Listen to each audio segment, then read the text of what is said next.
Used electric cars are becoming more affordable, with new data showing they are now typically priced below comparable diesel vehicles. Combined with lower running costs and given the rising costs for petrol and diesel, could it make the switch to electric more attractive for many drivers? Well, joining me to talk now about the trend is a friend of the show, John Casey, founder of the Clare EV Owners Club. John, good morning to you. Good morning, Alan. You have extolled the virtues of electric vehicles many times with us on the show, and hearing this report, you must have put a smile on your face and thought, look, see, I told you. And used electric vehicles, because this was one of the things not too distant past where we were hearing even second-hand EVs were quite expensive, but they're now about 11% cheaper than comparable diesel vehicles. So the typical price of a 3-year-old EV is 28,800 compared to 36,000 for a diesel. I mean, I suppose on the one hand that tells us that second-hand vehicles are a lot more expensive than they were when I started buying second-hand cars. But that's true, what does it tell us about how the EV market is changing? Well, looking at the figures, the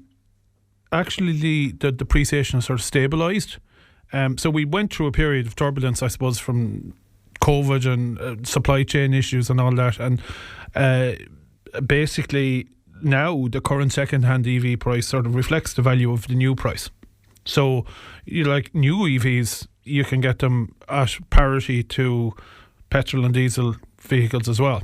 So that's what it's telling us, and it's welcome to see the bit of stability, because one of the fears in the past was the depreciation for an EV over and above the depreciation of a petrol or diesel car. Yeah. But it is actually telling us that sort of the supply and demand are there, and it's balancing out a little bit, you know. The analysis suggests an average driver doing about 17,000 kilometres a year could spend around €780 charging an EV, compared to about 2,000 to 2,200 euro on fuel.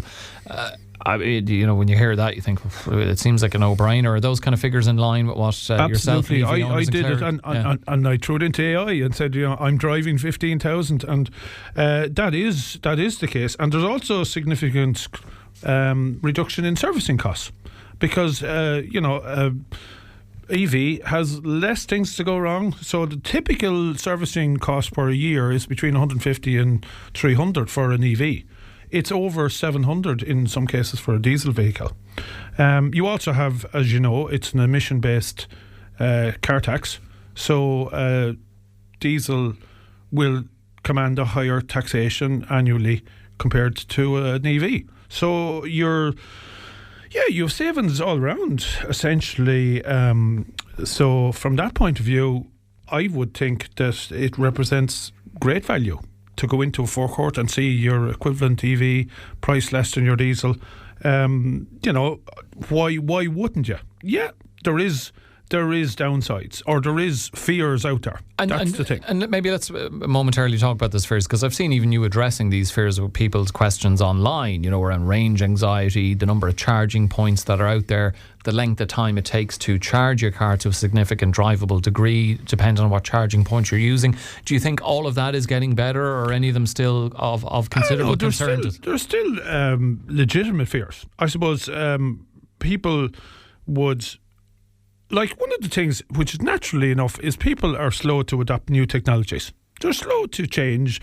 They like to keep their own way of doing things. Better the devil you know than the devil you don't, kind of thing. They're actually wary. There's wariness of the lifespan. They think that a phone battery and a car EV battery is something equivalent. Now, there might be equivalent in some level of chemistry, but they're completely different in terms of battery management and everything else.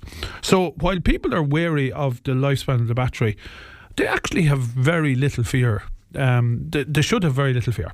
So, like, my own vehicle has 365,000 kilometres on it, and the degradation is minimal enough. Because when you're up at that length of mileage, some people have changed the car long before then. Yeah, so you're at 365,000 kilometres and still motoring. I have about 10% degradation in the battery, but I've had about 10% degradation in the battery since 150,000 kilometres. So effectively, it's not declining much more than what it did when it left the sort of forecourt.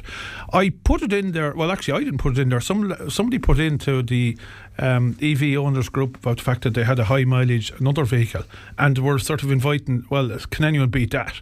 And I was in the halfpenny place. There are EVs out there with 500,000 kilometres. In fact, the new guarantees and warranties that are being offered on some manufacturers are for 1,000,000 kilometres battery guaranteed. God, so it is actually a worry that shouldn't be taking place anymore. It shouldn't be there, Just to finish then, and obviously this report is, what's connected to it is recent geopolitical tensions. We've seen uncertain global oil prices, rising fuel costs. I passed any number of service stations yesterday and saw, and diesel is considerably more expensive than petrol at the moment. I've seen 1.98, even saw a diesel at €2.06 per litre at one service station.